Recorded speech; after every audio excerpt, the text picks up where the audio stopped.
Today, we'll be diving into one of our investigations that did something incredibly rare in contemporary times. Got the government to course correct. This investigation reveals how two massive 25-year-long power tenders were structured to favor a single corporate giant, the Adani Group. This was done by two states, Maharashtra and Rajasthan, both governed by the BJP. Let's break down what this means and, more importantly, why you, the citizen and the consumer who pays the electricity bills every month, should be concerned about this trend. Before we dive in, a bit about the power sector. There are those who produce power and those who distribute electricity to our homes and offices. Producers include government and private companies that generate electricity from either coal or from renewable sources such as solar. State electricity distributors tie up with these power companies to buy the power they generate and distribute electricity to consumers, like you and I. Now, this is where all the games can be played between a private producer and a state distributor which is going to buy the power. This is where state governments can indulge in what is called crony capitalism. What if the state government ensures only one company gets to sell power to the people? What if it ensures that competition against one company is wiped out even before the tenders are opened? We found BJP governments in Maharashtra and Rajasthan established a novel new way to favor some corporations over others. Actually, just one corporate group over all others. And they have covered it all up by calling it an environment-friendly move. You might ask, how can this happen? After all, state governments buy electricity through open and transparent tenders. Companies that offer power at the lowest price get to supply it. Then, how can this transparent system be bent to favor any one particular company? As we keep telling you, this is the novelty of the crony capitalism we have unearthed. All states used to buy coal and solar power separately. Now there are multiple new solar companies mushrooming as prices of renewable energy dip. And there are separate companies that are good with the sunset and capital-intensive business of coal power. So separate tenders would be issued by state governments for coal-fired power and for renewable power such as solar. Here is the twist in the story. Maharashtra and Rajasthan decided that they would buy power only from a company that can supply massive amounts of both coal and renewable power. Their tenders were a copy-paste job. What a coincidence, you might say. You might also say, what is wrong in buying renewable energy along with coal? That is such a green thing to do. Let me explain why this is a greenwash cover to help some people corner lucrative contracts. But first, let's talk numbers. Maharashtra's tender was for 6,600 megawatt of power supply, with 5,000 megawatt coming from solar alone and the rest from coal. This made it the largest single renewable tender awarded in the world. And guess what? The Adani Group bagged this tender. Then there was the copy-paste tender by Rajasthan. It was even larger at 11,200 megawatt, with a whopping 8,000 megawatt to be produced from solar and the rest from coal. Again, the Rajasthan government said it will buy power only from someone who can produce these huge amounts of solar and coal power. It just so happens there are less than a handful of power producers who have the capacity and the money to produce such large amounts of power. The largest among them is, you guessed it, the Adani Group.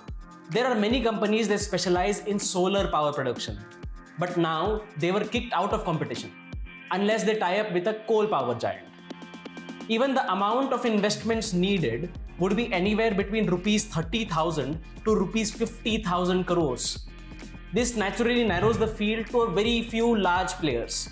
So while the government might be pretending to do transparent tenders, they were really asking the tiny number of big players to bid, Adani being the biggest of them. What does that mean? It means less competition and higher prices that the big players get to demand for their power. The Adani Group, the biggest private Indian player in the energy sector, is uniquely positioned to meet these hybrid power tender conditions. In fact, we found that multiple potential bidders complained to the Maharashtra government about the tender.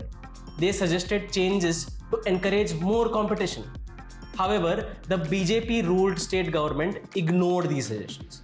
In the end, the Adani Group won the Maharashtra tender, and it was by default the front runner for the Rajasthan tender as well.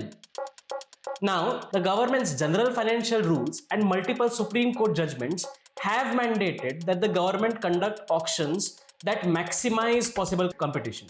The idea is that with more competition, businesses will be forced to lower their charges in order to back the contract. Lesser the competition, higher the risk that a good market price won't be discovered. The net result? We end up paying more. But wait, there is more.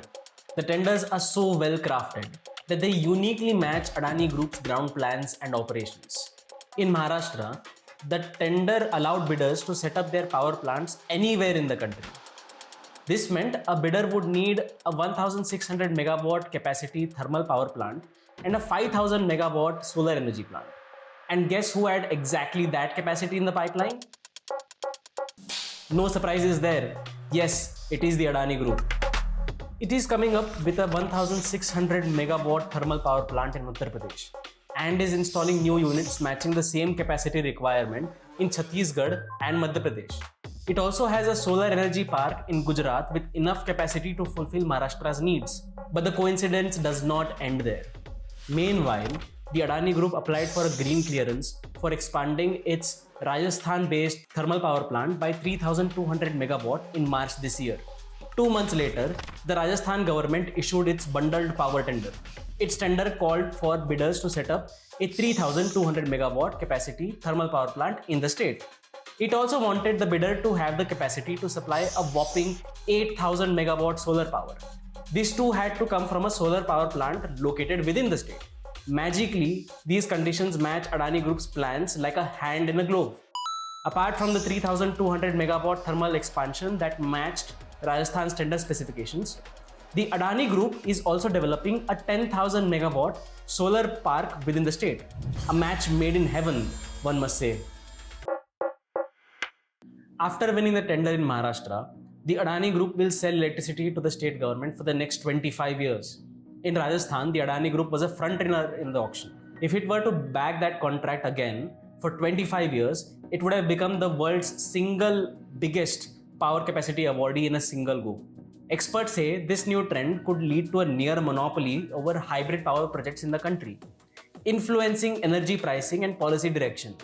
They also worry that with these long-term contracts, the possibility of renewable power becoming cheaper with more innovation and competition will be reduced. As for getting the government to course correct, our investigation stirred up a massive political controversy. Multiple opposition parties held press conferences after we published the report. Under pressure, the Rajasthan government withdrew the tender within a month after our investigation was published.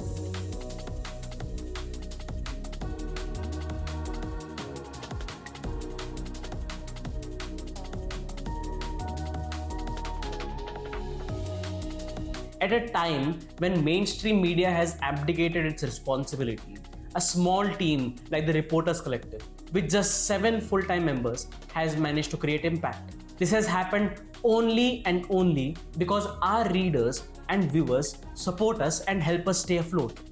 We hope you can do the same so that we can keep bringing more investigations like this to you. Please make sure to like and share this video and subscribe to our YouTube channel. You can also follow us on Instagram, Facebook, and WhatsApp for more content like this. Thank you so much for watching.